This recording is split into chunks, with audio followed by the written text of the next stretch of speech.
Good night and welcome to Benalmádena's first English news broadcast. Digital Costa del Sol brings you every Friday all the information about this week's news.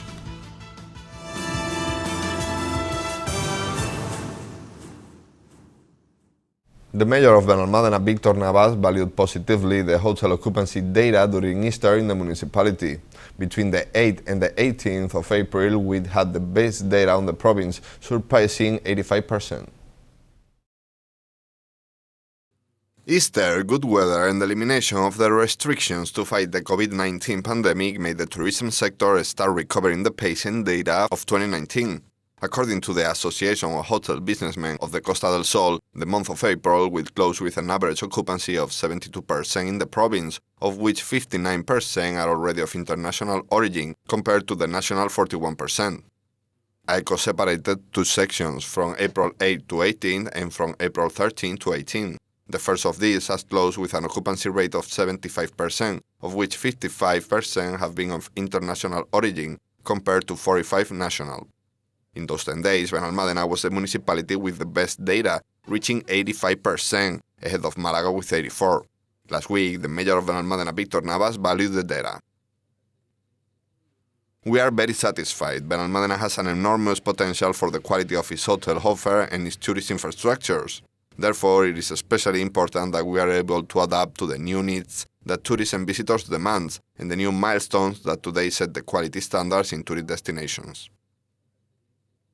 The mayor also stressed that this data seems to indicate that we're going to have a good summer season and highlighted the profile of the type of tourists we receive. We have a completely renovated hotel plan and the highest concentration of 4-star hotels in the province, and therefore we need Antonio Machado Avenue and the coastal strip to adapt to the reality of what a quality tourist destination demands today, and thus continue to move towards excellence. We have been the city of the western Costa del Sol with a higher occupancy during Easter, with 85.64% occupancy, surpassing Málaga, Marbella or Torremolinos, which demonstrates the good health that tourism enjoys in Benalmádena and made us expect a really good summer season. A big representation of the municipal corporation attended last week to the inauguration of the Yusuf Hamdi Study and Research Center, located at the headquarters of the Cudeca Foundation. The mayor of Benalmádena, Víctor Navas, and other members of City Hall Corporation attended last week to the Cudeca Foundation headquarters, where the Yusuf Hamdi Research and Development Center was inaugurated. The space will be the headquarters of Cudeca's Institute for Studies and Research in Palliative Care. Its main goal is to train socio-health professionals of all levels to improve the quality of palliative care, as well as to develop innovative models of intervention and research. Cudeca has transcended Benalmádena, although we are very fortunate that its headquarters are located in our municipality, a social work that has a great future ahead of it due to the supportive contributions of professionals and volunteers such as Dr. Yusuf Hamid. Benalmádena is once again at the forefront of palliative care with this new center, in which the Cudeca Foundation will contribute its valuable experience for the improvement in the quality of palliative care while developing innovative models of intervention and research. Navas had words of remembrance for John Hunt. Cudeca's work could not have a noble and higher purpose: to bring dignity and time to people at a very difficult time in life, helping families to offer support and sustenance to people in those last stages of such a terrible disease as cancer. Although Cudeca's founder John Hunt is sadly no longer with us, her aura and spirit will always be present in this institute. He also thanked Dr. Yusuf Hamid for his generosity, announcing that he will be proposed as Benalmádena's honorary citizen. We didn't want to leave unrewarded the important gesture that Dr. Yusuf Hamid has had with Cudeca, and therefore with Benalmádena, considering that it was important to give him the corresponding official recognition. After naming him Benalmádens of the Year 2022, we have initiated the procedures to name him Benalmádena's honorary citizen. Among the speeches given during the event, Dr. Yusuf Hamid, whose generosity has made this center a reality, was particularly moving. I sincerely believe that healthcare requires adequate knowledge and education, and this is vitally important. Due to the specialized nature and work involved, all healthcare professionals, doctors, nurses, psychologists, etc., require a special position and special training. Hamid told us how he arrived in Malaga and how he got to know Kudeca's foundation. My wife and I first came here to Mabea in 2003, and we took the decision at that time and even now that we would like to spend the rest of our remaining life with you, all of you here in Andalusia.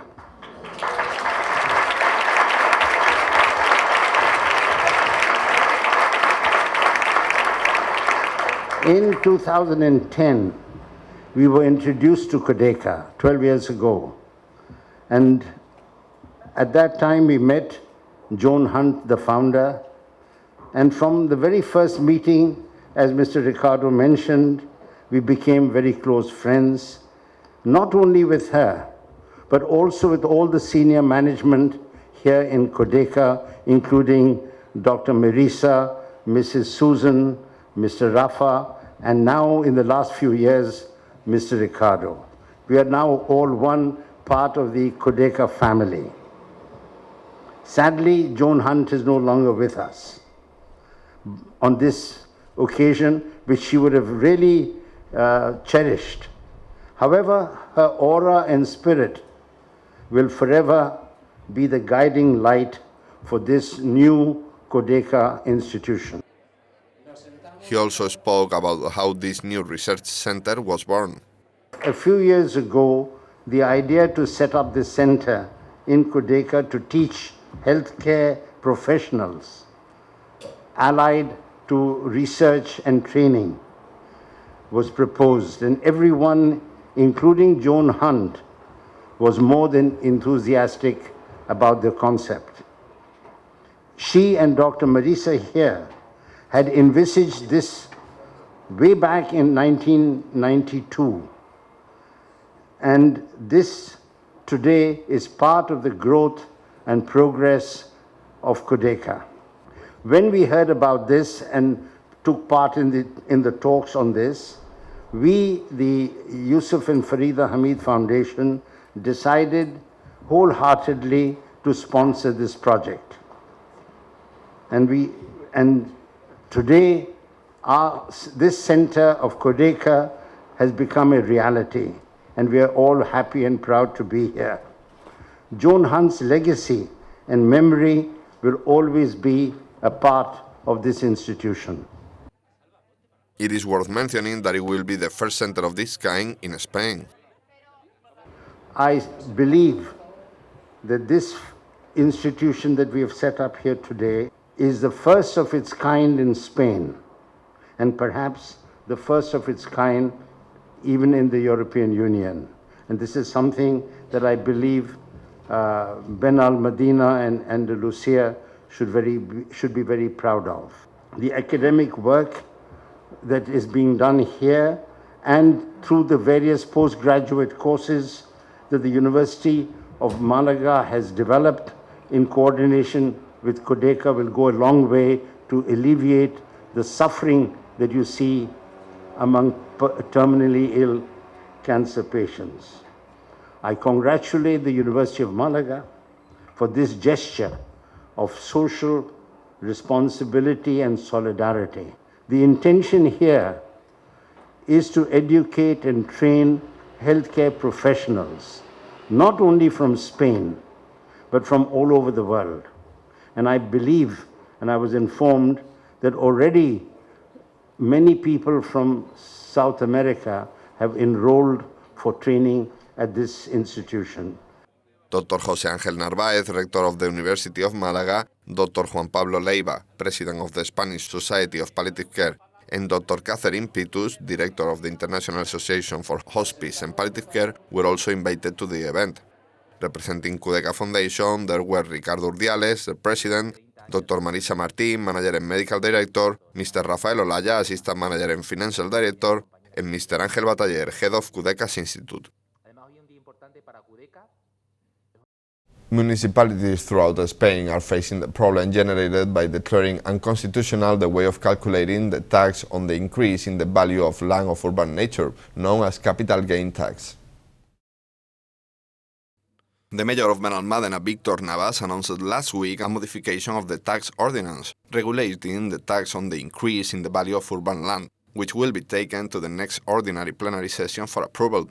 A few months ago, the calculation of the taxable base for the capital gain tax was declared unconstitutional, so the municipalities have been forced to draft new regulations. A few months ago, the unconstitutionality of the calculation of the taxable base for the capital gain tax was raised, and the municipalities have drafted different regulations that allow us to adjust the way in which capital gains will be applied from now on. It is a tax transferred to us from the autonomous communities, and from the legislation launched by the central government, we've drafted a new regulation seeking to be as beneficial as possible for our residents. In the Informative Commission, we have discussed a proposal by which we will approve the new regulation, and that will mean expanding the number of beneficiaries of the bonuses to the capital gain tax. Navas explained that the new proposal will increase the number of beneficiaries of the tax rebates. If until now in Benalmádena widows and widowers didn't have to pay the capital gain tax because it was a supervened situation and related to the business circumstances of a sale between individuals, now in addition to them, we will also include the heirs and heiresses to be exempt from paying this tax. With this measure, we want to expand our social coverage, so that those families who are facing the death of a member do not have to deal with this tax, which we believe should exist only for those purely commercial transactions between individuals or companies. In addition, he emphasized that thanks to the collection of this type of tax, the municipalities can provide a wide variety of services. Thanks to the collection of this type of tax, from the municipalities we can provide services such as those related to education, culture, social assistance, investment and employment plans. But with regard to this capital gain tax, we have to seek greater equity and social justice, and with this measure to include within the bonuses to heirs and heiresses, we respond to a need and a situation that sometimes I have personally considered unfair. After its approval in plenary session, the measure will enter into force as soon as possible.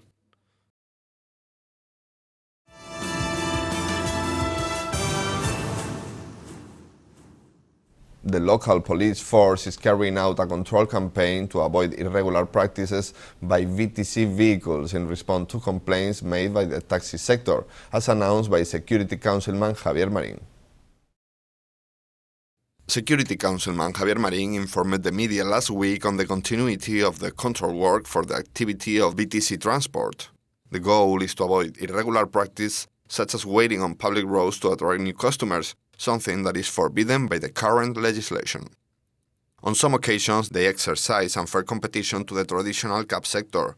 These vehicles cannot be parked anywhere on the road at the expense of receiving a client. They must go to their base after the completion of the contracted services or be at a minimum distance from the areas of greatest tourist influx or main transport hubs, as well as cab ranks. For these reasons, the local police has imposed several sanctions to these vehicles for parking outside the authorized radius of action, and for attracting customers outside the permit channels, or for not being in order the documentation they were carrying. Marín also spoke about a problematic practice detected by the local police.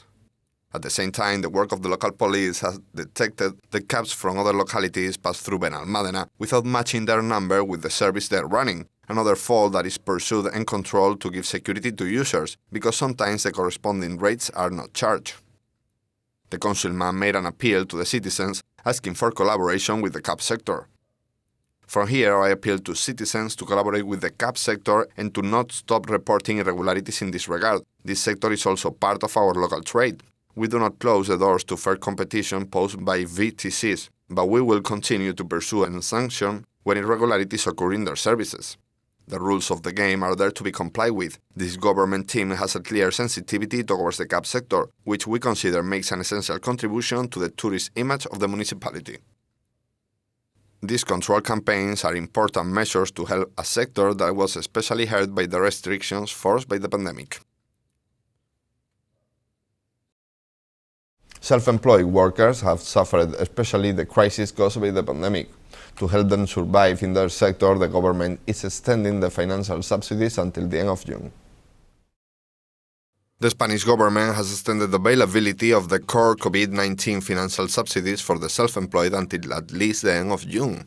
The so-called autonomous can benefit from payoffs for having had their normal business activities suspended under the exceptional circumstances and can also reduce social security contributions for a period. The help can also be claimed if the autonomous has other income coming in, up to a certain minimum level. Of the 3.2 million self-employed in Spain, around 110,000 are still claiming COVID-19 benefits. Furthermore, the government's Eco Loan Agency has 9 billion euros set aside for business loans, 2 billion of which is for the tourism sector. Other forms of financing self-employed activities and bridging difficult periods available through banks include factorings, where debts are collected in advance, and promissory notes to be paid by the debtor over time. A further form being used by autonomous is crowdfunding, where the general public is asked to support. The authorities are warning, however, that autonomous shouldn't forget to include any subsidies from last year in their 2021 tax return, due to be filed in over the coming 2 months, as these subsidies may not automatically be included on the draft return forms sent out by the tax office. Although there were far fewer subsidies given to the self-employed in 2021 than 2020, there are still a significant number of people affected who may get caught out. For example, around 467,000 workers in Andalucía who were on the ERTE furlough scheme got 210 euros each from the regional government, which has to go on the tax return, as if it were income from work. Those filling out the tax return should be careful it doesn't appear in the section for subsidies as well, meaning it would be counted twice. Autonomous are also being asked to make sure that any transactions in or purchase of cryptocurrency are included. These are being targeted by the tax office for the first time. In other related news, companies in Spain which decide that masks should continue to be worn in the workplace can insist that their employees wear them, as several experts in law have agreed after studying the BOE decree, which came into force on Wednesday. They believe the new rules give labor rights precedent over individual freedom, so employees cannot refuse to wear a mask at work. On the other hand, the owner of a bar or shop would not be able to insist that a client wears a mask. And if they do, the client can fill in an official complaint form or report them to the consumer's office. And these are today's headlines.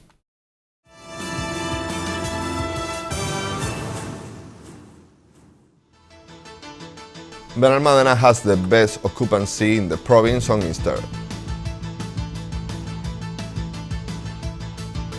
Cudeca inaugurates its new research and study center.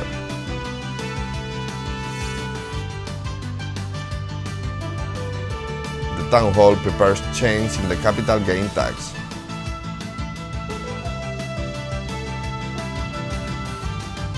New VTC vehicles control campaign.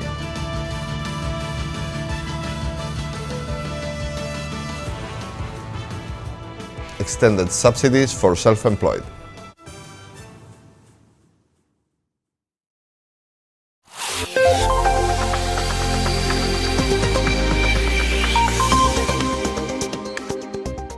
The weather forecast for the weekend will leave us with low cloudy or clear skies, minimum temperatures unchanged around 13 degrees and maximum temperatures rising to 24.